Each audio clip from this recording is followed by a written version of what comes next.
we're trying to apply intellectual rigor, but still create the space for folks to be able to see the human dignity in opposing perspectives. Because without that understanding, there's no basis for relationship. And if there's no basis for relationship, there's no basis for a healthy sort of civic society. Okay, my guest today is John Wood Jr. John is a writer and commentator whose work focuses on creating understanding between polarized groups around contentious social and political issues. A former nominee for Congress in the 43rd District of California, he is currently a national ambassador for Braver Angels, America's largest grassroots cross-partisan organization dedicated to political depolarization. John, thanks a lot for coming on E2 Review. Yeah, bro, it's great to be on here with you. So yeah, as we were just discussing before I started recording, you are involved with Braver Angels. So if you could give me kind of a bit of a breakdown about how you got involved in that and also what it is that Braver Angels aims to do, that'd be great. Yeah, absolutely. Well, I will answer the second question first. So like you said, Braver Angels is America's largest grassroots bipartisan organization focused on the work of political depolarization. Now, what that means is sort of tamping down on the animosity between the different sides of the political argument to create space for people to actually, one, develop a genuine human understanding of folks on the other side, two, establish relationships, and three, through those relationships, actually do things to move the ball forward in terms of developing the progress of our communities and facilitating the ultimate progress of our political system, right?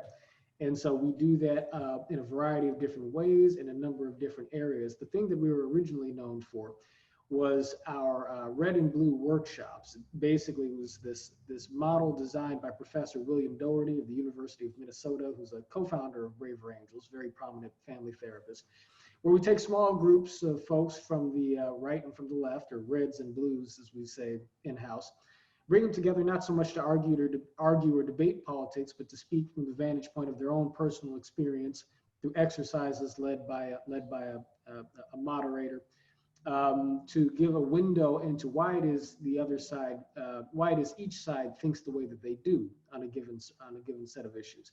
And so it is quite literally marriage counseling for Republicans and Democrats, at least our original sort of program format. Now, since then, we've expanded our work into a number of different program offerings, and we've become much more engaged in the larger sort of political and media conversation online in particular. And so right now, our most popular program offering is something called a Braver Angels debate. We've been holding these online since the lockdown commenced. We generally have, 500, 600, 700 people register for each event that we do.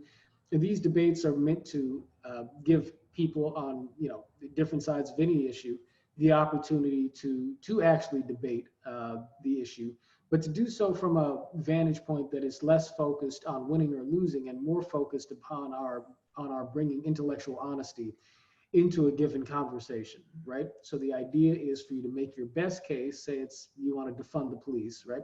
The idea is for you to make your best case in terms of why we ought to do that, but to also be honest and clear in terms of what you don't know about a particular issue, where your uncertainties might lie. And there's meant to be space in this program for people to even shift or change their minds midstream if that should happen to be the case. And so even in the debate format, we're trying to apply intellectual rigor, but still create the space for folks to be able to see the human dignity in opposing perspectives. Because without that understanding, there's no basis for relationship. And if there's no basis for relationship, there's no basis for a healthy sort of civic society. Now you asked me the question, how did I get into this work? That's an even longer answer. Yeah. But the short version of that is, well, I've always been sort of in the business of sort of facilitating dialogue between different groups because I was kind of a product of different groups. I come from a biracial family background, which in a family that has a strong mix of very wealthy people and very poor people. I also come from a somewhat bipartisan family. And so growing up, I thought of myself as being more left-leaning. As I got older, I thought of myself as being a bit more right-leaning. But in each case, I was always considered myself to be an acolyte of the philosophy of nonviolence, Martin Luther King Jr.'s philosophy. So I tried to apply that to politics when I ran for Congress, tried to speak in a language that was sort of universalist in trying to bring folks from across the political spectrum into a more collaborative way of looking at political problem solving. After my run for Congress, I tried to bring that philosophy into the Republican Party on an institutional level, where I was elected vice chairman of the Republican Party in LA County. Didn't work too well. So ultimately, I decided to go off and do my own thing. Okay, so at the moment, I mean, it seems kind of self-evident, but do you think that things are particularly polarized? And assuming that you probably do, I don't know, what do you think the kind of causes for that are? And also related to that, do you necessarily think it's a bad thing? I'm guessing based on the whole kind of program and way in which Brave Angels is set up that you probably do, but I guess it's worth looking at why, and if so, what you think kind of the impact of the current situation is on national discourse and so on. Sure. Yeah. So once again, let me take your second question first. Is polarization actually a bad thing? First of all, there are a couple of different meanings to the word polarization. There's polarization on the basis of where our opinions fall on the spectrum of ideological or policy preferences, right? And Yeah. so if you're a democratic socialist and I'm a libertarian free market capitalist, we're going to be pretty polarized in terms of where we fall on policy matters, right? I don't actually think that that's a bad thing, that type of polarization. I mean, it's inevitable in a country of 300 plus million people coming from dramatically different cultural and intellectual backgrounds that you're going to get that type of disparity. The dangerous sort of polarization, and the polarization that we're most concerned with, is what you would refer to as affective polarization.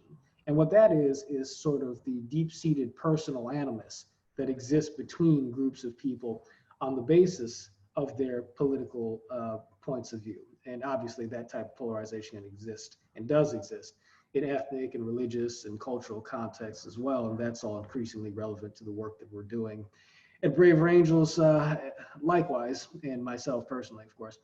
And so that is the type of polarization, however, that is most concerning at the moment. Now, you asked the question, how did we get here? There are a number of different explanations for this. I tend to focus on, I tend to focus on two things, maybe three. On the one hand, there is the natural sort of demographic shift of American political life dating back to the 1960s in particular. As a matter of fact, both of the things I'm going to say to you here are going to root back to the 1960s. In the early 1960s, prior to the 1960s, the United States of America basically was, a country of solid white majority with a substantial African-American minority. And there are other groups, including Latinos, including some Asians and so forth. And obviously you had different ethnicities within white America, but it was a white and black country predominantly. Then moving into the 1960s, you had an expansion of immigration, which was, obviously something that is culturally enriching for the nation. I say obviously, I should just say in my opinion. Having grown up in Los Angeles, you don't have Los Angeles without the heavy influence of Latino culture and so forth. Other groups, though, through the civil rights movement, both through immigration and in the uplifting of different voices, the voices of women, the voices of the gay community, and of course, the voice of the African-American community in particular, began to have a say in sort of the landscape of power, culture, influence, and politics in American life that I think brushed up in some respects pretty hard against these sort of more kind of the less kind of ethnic identity rooted and the more sort of classically liberal sort of largely secularized language of institutional American life that had been sort of the predominating norm of American institutional and political interaction. leading up to the 1960s, that paradigm starts to shift through the 60s and then into the 70s and 80s. And that's where folks start to talk about the emergence of a type of identity politics that some folks look at. I mean, you could, Jonathan Haidt, Mark Lilla, Jordan Peterson, probably, although he's got a different way of defining identity politics from some folks. But this is where a shift starts to happen, where the language of social progress begins to diverge into different streams, right? And so that winds up that winds up being an issue that interacts in a combustible way with another thing that begins to happen in the 1960s, and that's the diversification of American media. Now, in the 60s, it was still simple. You had the advent of television. And without television, you probably wouldn't have had the civil rights movement be as successful as it was, because it dramatized the suffering of activists in a way that caught the nation's attention. We're seeing that again today in many respects. But in the 1960s, you still had the three major broadcast networks, NBC, CBS, ABC. But going into the 70s and into the 80s, eventually you would have the emergence of cable television, you would have the emergence of CNN, I think in the 80s, and the 24-hour news cycle, which suddenly begins to make politics a sort of a consumer lifestyle for some folks in the way that it wasn't for anybody, I guess outside of the Beltway prior to that. You had the emergence of talk radio. You had Rush Limbaugh coming in, I think in the late 80s, early 90s, I think. And a whole new universe that, with the elimination of the fairness doctrine under Ronald Reagan, which you can argue either way was a good or bad thing, but it created this space for this whole new sort of landscape of particularly conservative talk radio show hosts to come up and own a certain major chunk of the informational universe, just as CNN was claiming its own sphere on television. You had Fox News that came in a little bit later, and so helped solidify that divide in the TV space. Meanwhile, the mainstream media networks, ABC, CBS, NBC, I think became more visibly sort of aligned with the sort of left of center mainstream. So you had this balkanization that was taking place in a way that made the 90s relative to the time period that preceded it. Helped contribute to a more polarized environment then than what you had seen prior to. And of course, in that era, you have the impeachment of Bill Clinton, Monica Lewinsky scandal, all that. But all of that is before you add in social media, right?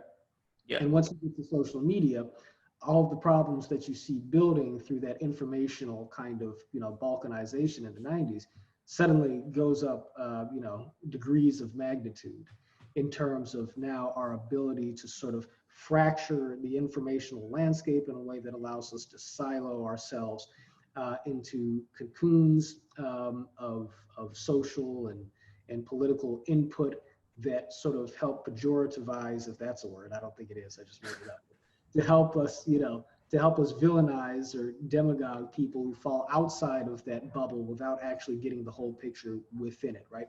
So the native language of social progress has already changed. You already have these organic kind of cultural fissures in American life that help split the parties apart in more tribal fashion.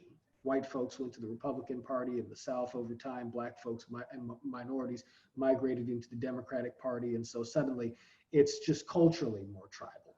But then, you add to that the technological aspect of it, and that gets you a long way towards where we are today. Black people come to this present moment in time feeling themselves the product, I think, of this massive amalgamation of sort of social engineering circumstances, which make life incredibly frustrating and difficult for folks who look at the lifestyle that most white people seem to enjoy from the limited vantage point of somebody whose whole life experience is in Black urban America, at least, right?